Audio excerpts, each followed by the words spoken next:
ओम नमः शिवाय। शिवजी सदा सहाय। ओम नमः शिवाय। गुरुजी सदा सहाय। जय गुरुजी, जय गुरुजी, जय गुरुजी। गुरुजी के चरणों में कोटि कोटि प्रणाम, कोटि कोटि नमन। गुरुजी की प्यारी प्यारी संगत को जय गुरुजी। संगत जी, आज के हम शिव महापुराण की कथा सुनने जा रहे हैं। और जो हमारी जो पिछले दिन की कथा थी वो शिवरात्रि के महात्म्य के बारे में जब चर्चा हो रही थी सनत कुमार जी के साथ, तो वहीं से आज हम शुरू करेंगे। निष्कल और साकार रूप के बारे में भगवान भोलेनाथ ने, मेरे महाशिव ने, हमारे गुरुजी ने हमें बताया था इस शिव महापुराण में। उससे आगे की कथा अब शुरू करते हैं। तो संगत जी, आप सभी इस कथा में शामिल हुए, पूरे मन से, पूरे भाव से गुरुजी का मंत्र जाप करते हुए हम ये कथा प्रारंभ करेंगे। ओम नमः शिवाय। शिवजी सदा सहाय। ओम नमः शिवाय। गुरुजी सदा सहाय। ओम नमः शिवाय। शिवजी सदा सहाय। ओम नमः शिवाय। गुरुजी सदा सहाय। जय गुरुजी, जय गुरुजी, जय गुरुजी। जो शिवरात्रि को दिन रात निराहार एवं जितेंद्रिय रहकर अपनी शक्ति के अनुसार निश्चल भाव से मेरी यथोचित पूजा करेगा, उसको मिलने वाले फल का वर्णन सुनो। 1 वर्ष तक निरंतर मेरी पूजा करने पर जो फल मिलता है, वह सारा फल केवल शिवरात्रि को मेरा पूजन करने से मनुष्य तत्काल प्राप्त कर लेता है। तो कितनी सुंदर बात यहाँ मेरे भोले बाबा ने, शिव जी ने, महाशिव ने बोली है कि अगर मनुष्य पूरे 12 महीने की शिवरात्रि का व्रत नहीं कर सकता, कोई बात नहीं, नहीं हो रहा, कोई बात नहीं, सिर्फ एक शिवरात्रि का व्रत भी अगर मनुष्य पूरे भाव से, पूरे विधि विधान से कर ले, तो पूरे वर्ष भर का जो फल है उससे कई गुना फल मनुष्य एक शिवरात्रि के व्रत से तत्काल ही प्राप्त कर लेता है। जैसे पूर्ण चंद्रमा का उदय समुद्र की वृद्धि का अवसर है, उसी प्रकार यह शिवरात्रि तिथि मेरे धर्म की वृद्धि का समय है। इस तिथि में मेरी स्थापना आदि का मंगलमय उत्सव होना चाहिए। पहले मैं जब ज्योतिर्मय स्तंभ रूप से प्रकट हुआ था, वह समय मार्गशीर्ष मास की आर्द्रा नक्षत्र से युक्त पूर्णमासीय प्रतिपदा है। जो पुरुष मार्गशीर्ष मास में आर्द्रा नक्षत्र होने पर पार्वती सहित मेरा दर्शन करता है अथवा मेरी मूर्ति या लिंग की ही झांकी करता है, वह मेरे लिए कार्तिकेय से भी अधिक प्रिय है। उस शुभ दिन को मेरे दर्शन मात्र से पूरा फल प्राप्त होता है।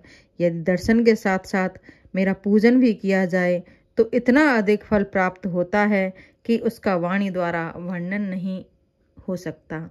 कितनी सुंदर बात कही है महाशिव ने कि दर्शन मात्र करने से भी सभी प्रकार के कष्टों का, सभी प्रकार के पापों का नाश हो गए मोक्ष की प्राप्ति हो जाती है। और जो भी हमारे मन में इच्छाएं होती हैं, जो भी हमारे मन में विशेष होती हैं, अपनी जो भी हमारी मनोकामनाएं होती हैं हमारे मन में, वो सभी मात्र दर्शन से भी पूरी हो जाती हैं। और दर्शन के साथ साथ अगर पूजन भी कर लिया जाए तो उसके फल का तो वाणी से वर्णन भी नहीं किया जा सकता। यानी कि इतना देते हैं महाशिव भोले बाबा, सच में ही भोले भंडारी हैं। उनकी दया का कोई अंत नहीं है, कोई अंत नहीं।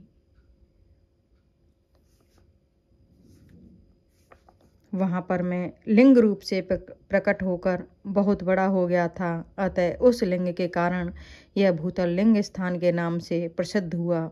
जगत के लोग इसका दर्शन और पूजन कर सकें, इसके लिए यह अनादि और अनंत ज्योति स्तंभ अथवा ज्योतिर्मय लिंग अत्यंत छोटा हो जाएगा।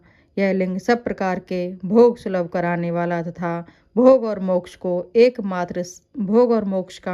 एकमात्र साधन है। इसका दर्शन, स्पर्श और ध्यान किया जाए तो यह प्राणियों को जन्म और मृत्यु के कष्ट से छुड़ाने वाला है। अग्नि के पहाड़ जैसा जो यह शिवलिंग यहाँ प्रकट हुआ है, इसके कारण यह स्थान अरुणाचल नाम से प्रसिद्ध होगा। यहाँ अनेक प्रकार के बड़े बड़े तीर्थ प्रकट होंगे। इस स्थान में निवास करने या मरने से जीवों का मोक्ष तक हो जाएगा। शिव जी कहते हैं, मेरे 2 रूप हैं, सकल और निष्कल। दूसरे किसी के ऐसे रूप नहीं हैं। पहले मैं स्तंभ रूप से प्रकट हुआ, फिर अपने साक्षात रूप से। ब्रह्मा भाव मेरा निष्कल रूप है और महेश्वर भाव सकल रूप। ये दोनों मेरे ही सिद्ध रूप हैं। मैं ही पर ब्रह्मा परमात्मा हूँ। कलायुक्त और अकल मेरे ही स्वरूप हैं। ब्रह्मा रूप होने के कारण मैं ईश्वर भी हूँ। जीवों पर अनुग्रह आदि करना मेरा कार्य है। ब्रह्मा और केशव मैं सबसे बृहत और जगत की वृद्धि करने वाला होने के कारण ब्रह्मा कहलाता हूँ। सर्वत्र समरूप से स्थित और व्यापक होने से मैं ही सबकी आत्मा हूँ। सर्ग से लेके अनुग्रह तक आत्मा या ईश्वर से भिन्न जो जगत संबंधी 5 कृत्य हैं, वे सदा मेरे ही हैं। मेरे अतिरिक्त दूसरे किसी के नहीं हैं, क्योंकि मैं ही सबका ईश्वर हूँ। पहले मेरी ब्रह्मा रूपता का बोध कराने के लिए निष्कल लिंग प्रकट हुआ, फिर अज्ञात ईश्वर तत्व का साक्षात कराने के निमित्त में साक्षात जगदीश्वर ही सकल रूप में तत्काल प्रकट हो गया।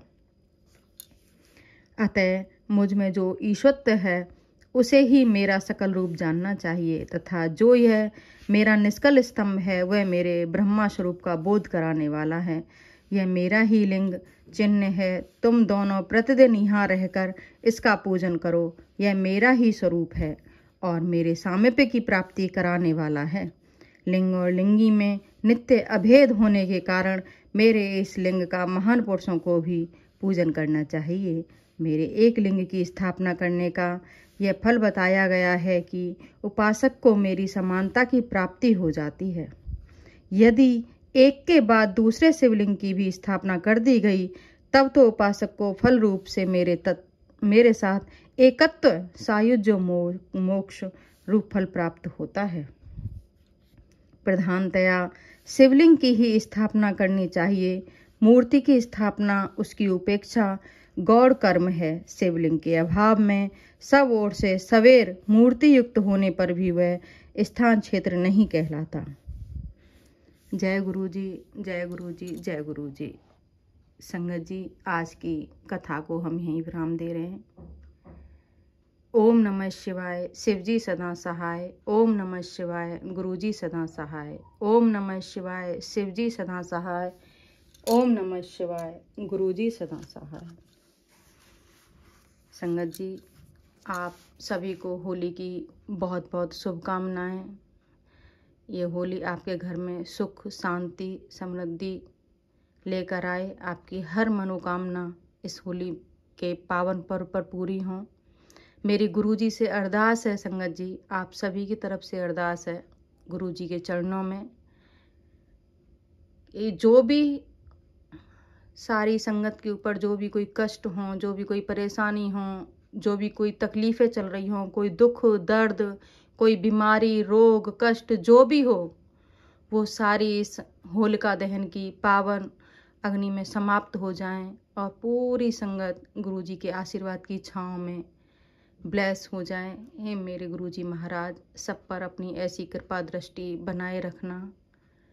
संगत जी, हम बहुत भाग्यशाली हैं, बहुत लकी हैं कि हमें ऐसे गुरु, पूर्ण गुरु मिले हैं। गुरुजी से अरदास है, हे गुरुजी महाराज, हे मेरे प्रभु, हे मेरे महाशिव, हम सारी संगत को ऐसे ही अपने चरण शरण में बनाए रखना, अपने दरबार में यूं ही बिठाए रखना। जाने अनजाने हमसे गलतियां हो जाएं मेरे प्रभु, मेरे मालिक, मेरे महाशिव, मेरे गुरुजी पिताजी, तो उन गलतियों को माफ़ कर देना। हम आपके बच्चे हैं मेरे महाराज, आपके चरणों के सिवा हमारा कोई और ठिकाना नहीं है मेरे गुरुजी महाराज।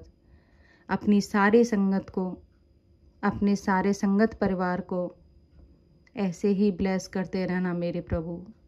अपनी सारी संगत के अंग संग रहना मेरे प्रभु, हमेशा हमेशा हमेशा। संगत जी, आज के लिए इतना ही। कल की से महापुराण की कथा फिर वहीं से शुरू करेंगे। कल की कथा में हम सुनेंगे 5 कृत्यों का प्रतिपादन, प्रणव एवं पंचाक्षर मंत्र की महत्ता, ब्रह्मा विष्णु द्वारा भगवान शिव की स्तुति तथा उनका अंतर ध्यान। संगत जी, महाशिव ही गुरु हैं और गुरु ही महाशिव हैं। गुरु के बिना न ज्ञान है न मोक्ष है। तो अपने गुरु जी को ध्यान में लाके उनके भाव को अपने अंतर मन में बिठा के एक बार फिर से सभी मंत्र जाप करेंगे गुरु जी का, शुक्राना करेंगे गुरु जी का। ओम नमः शिवाय, शिवजी सदा सहाय। ओम नमः शिवाय, गुरुजी सदा सहाय। ओम नमः शिवाय, शिवजी सदा सहाय। ओम नमः शिवाय, गुरुजी सदा सहाय। शुक्राना शुक्राना शुक्राना मेरे मालिक, अनंतम अनंतम शुक्राना मेरे प्रभु, लख लख शुक्राना मेरे गुरुजी, पल पल शुक्राना, श्वास श्वास शुक्राना मेरे प्रभु। आपने जो कुछ भी दिया है उस सब का शुक्राना, हर आपकी दी हुई हर दात का शुक्राना मेरे मालिक। जय गुरु जी, जय गुरु जी, जय गुरु जी।